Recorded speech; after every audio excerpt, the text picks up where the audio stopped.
What's up, people? It's your girl Adeola. Thank you, many of you that subscribed to my YouTube channel after the last episode. Thank you so much, mommy and daddy, uncle and aunties, everybody that pressed the subscribe button. You have no idea how much that means to Koledo. It makes him want to work harder. Maybe he will even show his face someday when the rest of you subscribe.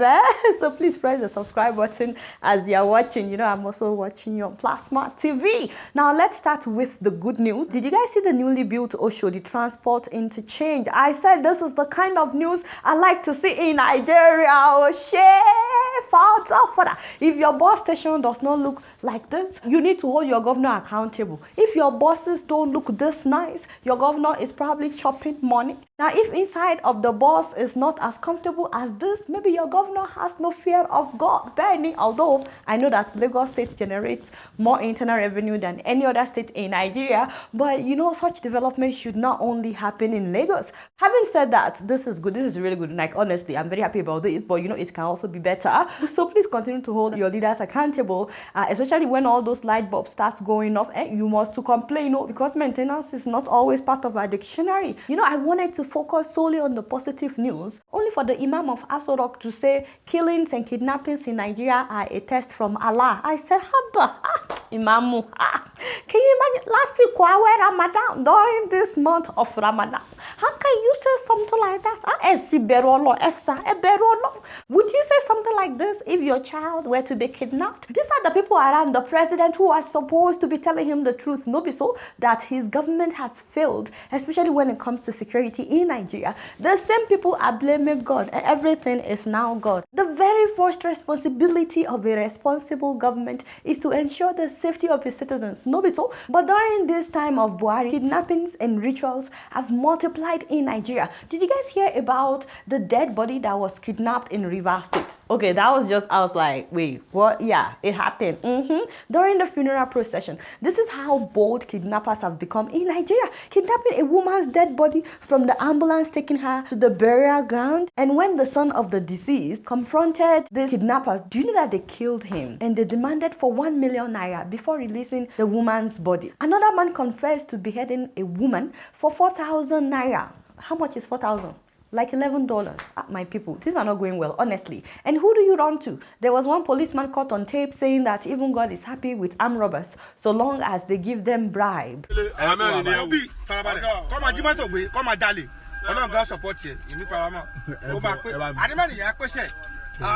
number. We're going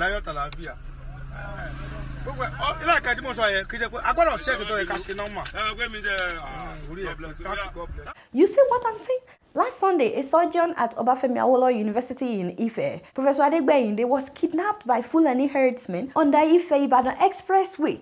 They paid 5 million naira. So when they stopped me and took me into the bush, they wanted 30 million and they went down.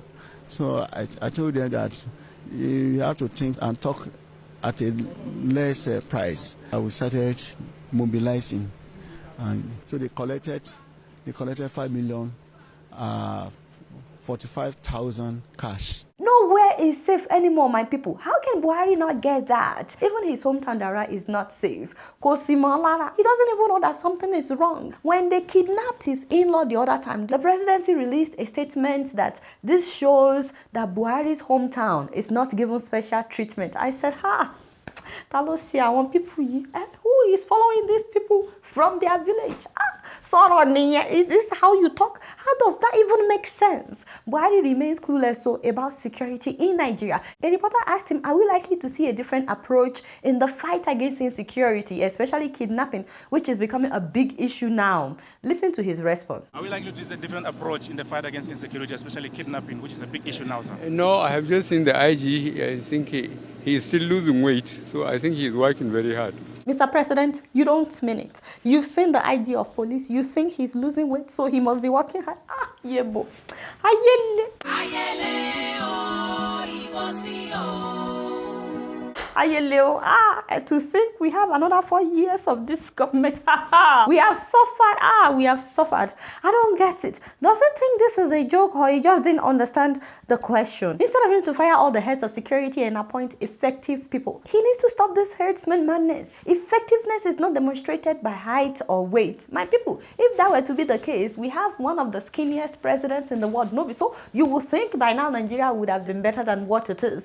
Oga Buhari, you keep disappointing people. I don't know. I cannot help you. My people, do you think that Buhari understands the gravity inside the medulla oblongata of the photosynthesis of this issue? Do you think he even knows what is going on at all? Please leave a comment below, especially what you think he needs to do ASAP. Once again, you guys know I don't know much. Guess what? I'm just keeping it real.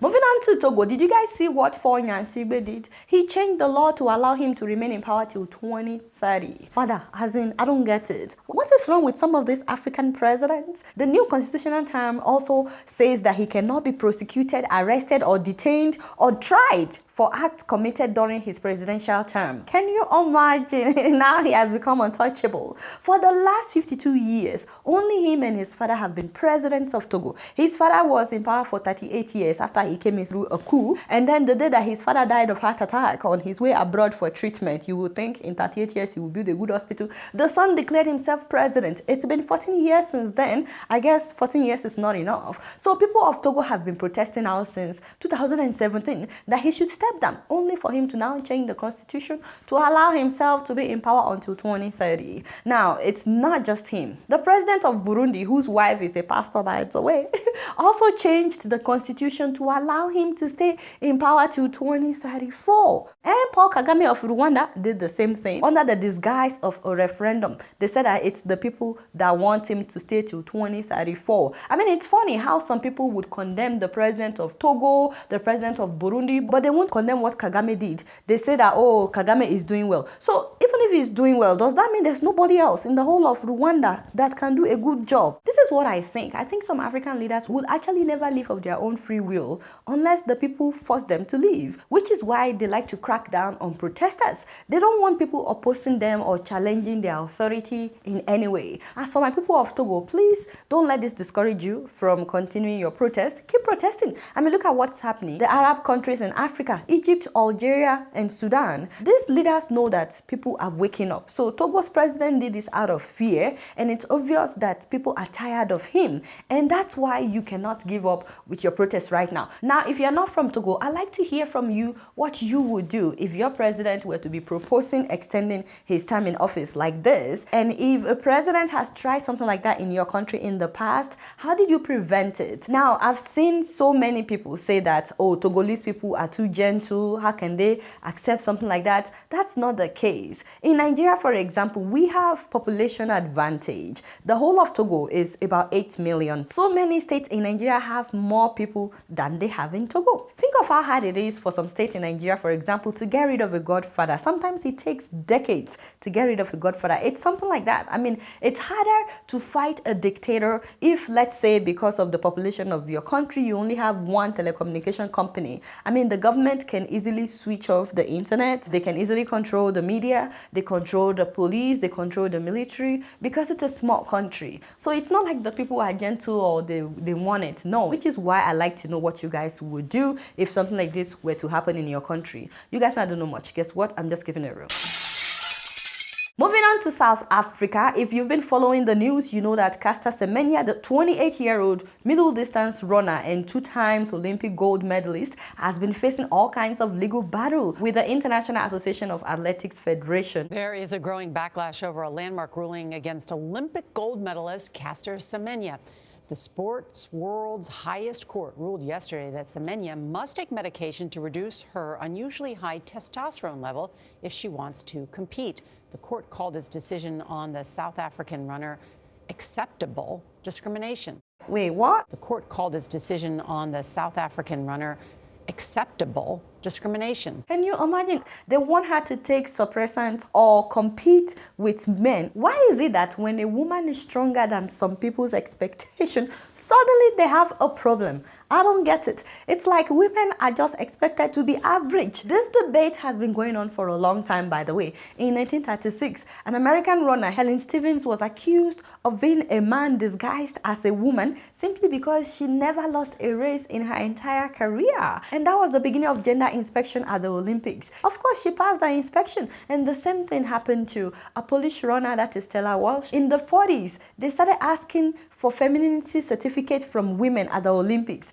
Women had to go and see a doctor for a certificate that proves that they were women. In 2006, Indian runner Santi Sodarajan attempted suicide when they said that she was too strong to be a woman. That was after winning 12 international medals for her country. The same thing happened to another Indian runner, that is Dutee Chand, in 2016. She sued them, and we've been on Caster's issue now since 2009. I'm just trying to say that even though I understand the fact that they are trying to protect the interest of women to make sure that no man disguises himself as a woman to come and compete in the women's sports, but the thing is, once they find out that it's a woman, why are they still having an issue with it? And not just physical strength, but some people are intimidated by intellectual strength. Some people have a problem with a woman being smarter than them or doing better than them at work. Some people are intimidated by a woman who is bold to speak her mind. And a lot of people still have a problem with a woman being in position of authority,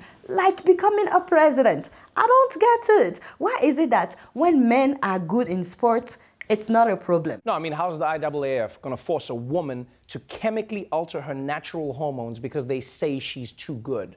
Every single one of the best athletes, they're often people who have a unique genetic advantage that gives them an edge. Michael Phelps has a body that produces half as much lactic acid as most people, which gives him longer endurance. And when he was tested, sporting officials said he was lucky that his body works that way. That's literally what they said. Shaq is so tall, he can put a ball in a hoop without jumping. How is that fair? Thank you, my brother from South Africa. Thank you, Jare Yodafon. You see what I mean? Meanwhile, kudos to South Africans and Soweto Gospel Choir for giving Caster a heroic reception at Discovery headquarters when they made her an ambassador late last year.